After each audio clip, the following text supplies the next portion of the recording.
আমাদের মুসলমানদের মধ্যে কেমন জানি গোলামি করতে খুব মনে চায়। আইআইইউসিতে চট্টগ্রাম আন্তর্জাতিক ইসলামী বিশ্ববিদ্যালয় ওরিয়েন্টেশন প্রোগ্রামে আমাকে দাওয়াত দেওয়া হয়েছে ওরিয়েন্টেশন স্পিকার হিসেবে।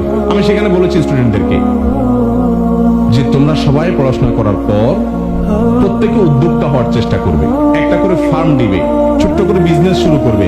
ব্যবসাতে আল্লাহ তাআলা বরকত দেয়। চাকরি করা হারাম না, চাকরি করা নাজায়েজ না, কিন্তু নবী সাল্লাল্লাহু আলাইহি সাল্লাম তিনি এবং অন্যরা ব্যবসার প্রতি উৎসাহ দিয়েছেন।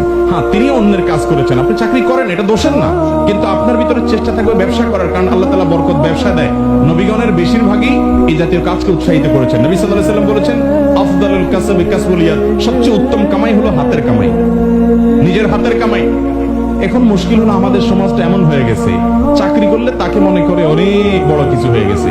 আরে ভাই, চাকরি যত বড়ই হোক, ওটা দিন শেষে চাকর থেকে চাকুরি, চাকর থেকে চাকুরি শব্দটার একটু খেয়াল করে দেখছেন মিনিংটা কি? চাকর, চাকর বুঝেন? এখন আপনি চাকরি করবেন, আপনার বলি